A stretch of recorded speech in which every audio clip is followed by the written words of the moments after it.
Hello friends, all are welcome on my YouTube channel. मैं हूं आपका ट्यूटर रंजन। आज से हम लोग स्टार्ट कर रहे हैं एनसीईआरटी क्लास 12 मैथमेटिक्स का सॉल्यूशंस। एक्सरसाइज 1.1 का पहला क्वेश्चन स्टार्ट करेंगे चैप्टर रिलेशन एंड फंक्शन से। ये क्वेश्चंस पे ये कह रहा है कि चेक करना है हमें कि क्या रिफ्लेक्सिव है, कौन सा सिमेट्रिक है, ट्रांजिटिव है। ये तीनों चेक करना है कि ये कौन सा है कौन सा नहीं है इंडिविजुअल। क्या क्वेश्चंस देख लेते हैं। क्वेश्चंस में दे रखा है हमें क्या क्या दे रखा है कि एक सेट दे रखा है कि 1 2 3 से 13 14 ये एक सेट है। ये सेट का वैल्यू हमें दे रखा है। तो हम लोग पहले सबसे पहले यहाँ पे एक सेट लिख लेते हैं। प्रॉपरली सेट लिख लेते हैं। सेट का क्या है कि हमें ए का वैल्यू दे रखा है। तो ये लिख लेते हैं 1 2 3। ये ऑलरेडी दे रखा है, रिपीट करके मैं यहाँ पे लिख रहा हूँ। ओके, ये एक सेट है। हमें कोई भी इसको डिसाइड करने के लिए रिलेशंस और सेट को दोनों को आपस में कोऑर्डिनेट करके और फिर चेक करना होता है। दूसरा क्या है हमारा, एक तो सेट दे रखा है, दूसरा क्या है रिलेशंस दे रखा है। तो रिलेशंस क्या दे रखा है इसको हम एक्सप्लोर कर लेंगे कि जैसे देखा है कि एक्स और वाई क्या है, ये ऑर्डर पेयर बोलते हैं। ये ऐसा सेट होना चाहिए रिलेशंस के लिए जो ऑर्डर पेयर एक्स वाई में हो, सच दैट 3x - y = 0। तो इसको मैं y = 3x भी लिख सकते, y = 3x। अगर ये ऑर्डर पेयर बनाने का कोशिश करो तो क्या कर सकते हैं। एक्स का वैल्यू सपोज यहाँ से कोई भी हम वैल्यू और यहाँ से उठाएंगे और फिर वाई का वैल्यू फाइंड करेंगे। तो सपोज हमने पहले 1 लिया, तो ये वैल्यू हमारा 1 आया। वाई का वैल्यू कितना आएगा, 3 × 1 3। सिमिलरली 2 लेंगे तो कितना वैल्यू आएगा, 2। 3 × 2 6। ऐसे ही 3 लेंगे तो 3 के बाद कितना आएगा, 9 आएगा। लास्ट में कितना 14 है, तो 14 के बाद कितना, 14 3 जा 42। ये वैल्यू आया हमारा। या ये हमारे पास अब बन के तैयार है। क्या, एक सेट ए दे रखा है और एक रिलेशन दे रखा है।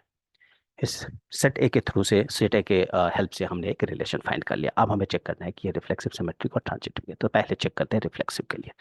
कंडीशन क्या होता है रिफ्लेक्सिव के लिए, ये समझो पहले। रिफ्लेक्सिव के लिए कंडीशन क्या होना चाहिए कि ये जो ऑर्डर पेयर एक्स वाई है, या तो एक्स एक्स बिलोंग्स होनी चाहिए आर का। मतलब कोई भी एक सेट जो है वो एक्स एक्स का पेयर होना चाहिए जो आर में, आर से रिलेशंस रख रहा हो। अदरवाइज अगर ऐसा नहीं है तो वो नहीं होगा। दूसरा कंडीशंस क्या होता है कि या वाई वाई हो, दोनों में से कोई भी अगर हो जाए तो हम बोलेंगे कि ये रिफ्लेक्सिव है। ठीक है, चेक कर लेते हैं। अब एक्स एक्स का कोई भी ऑर्डर पेयर लिखूं तो एक्स का वैल्यू कोई भी हम कंसीडर कर लेते, सपोज 1 कर लेते हैं। तो ये एक्स एक्स का ऑर्डर पेयर कितना आ जाएगा, 1 और 1 हो जाएगा। जो आर का, ये कोई भी एक सेट 1 1 होना चाहिए जो रिलेशंस आर में आना चाहिए। देखो 1 1 इसमें है, कहीं भी नहीं है, इसका मतलब ये बिलोंग नहीं कर।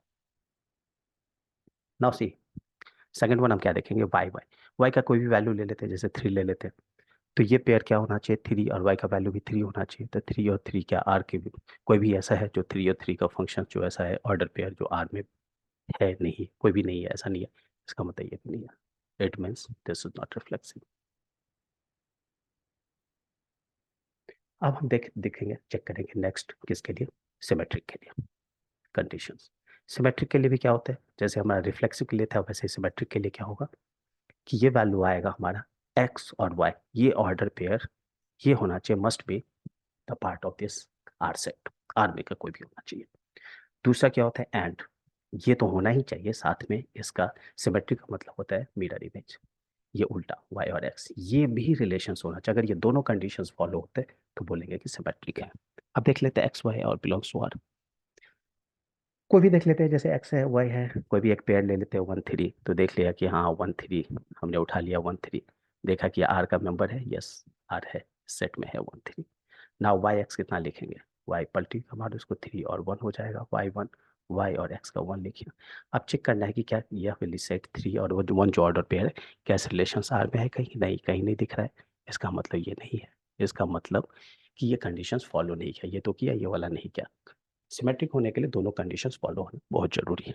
It means this is not symmetric. Third हम चेक कर लेते हैं ट्रांजिटिव के लिए। ट्रांजिटिव के केस में क्या होता है, ट्रांजिटिव के केस में क्या होता है कि हमारा ये कंडीशंस, 3 कंडीशंस होता है। एक ऑर्डर पेयर एक्स वाई होना चाहिए जो आर से बिलोंग कर रहा हो, तो कोई भी ऑर्डर पेयर आर का मेंबर होना चाहिए। एंड वाई जेड कोई भी थर्ड लेंगे, वो भी आर का मेंबर होना चाहिए।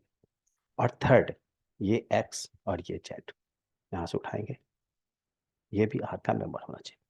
अगर ये तीनों कंडीशन सेटिस्फाइड होता है, तीनों कंडीशंस इसको सेटिस्फाई करेगा तो ट्रांजिटिव होगा, अदरवाइज नहीं होगा। तो देख लेते हैं, कोई भी एक्स वाई का उठा लेते हैं पेयर, जैसे 1 3 उठा लिया हमने। तो 1 3 देखा कि क्या आर का सब मेंबर है, यस 1 3 सेट आर में है, यस है, आर में है। वाई जेड में क्या देखा हमने, वाई का वैल्यू कितना ले लेते 3, वाई का वैल्यू 3 है तो 3, जेड कोई भी उठा लेते जहाँ पे 3 के साथ फंक्शन है, देखा यहाँ 3 के साथ 9 है, तो यहाँ क्या लिख लिया हमने, 3 9 लिख लिया। देखा कि आर का मेंबर है, यस आर का मेंबर है, सॉरी ये मेंबर है इसका, बिलोंग्स टू आर है।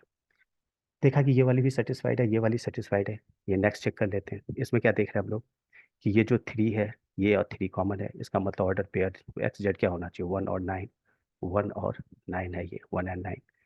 क्या ये आर का मेंबर है, मतलब 1 9 सेट क्या इस रिलेशन आर में है, कहीं कहीं नहीं है, इसका मतलब ये नहीं है। इट मीन्स ये तो सेटिस्फाई किया, ये क्या ये वाला नहीं किया। सेटिस्फाइड क्या होना चाहिए, तीनों होना चाहिए, तीनों मेंबर चाहिए। इट मीन्स कि this is also not transitive, ये ट्रांजिटिव भी नहीं है। इसका मतलब है कि ये वाले क्वेश्चंस में ना तो ये सिमेट्रिक है, नॉट रिफ्लेक्सिव है, ना ही ये सिमेट्रिक है, और ना ही ये ट्रांजिटिव है, कुछ भी नहीं है। This is the answer.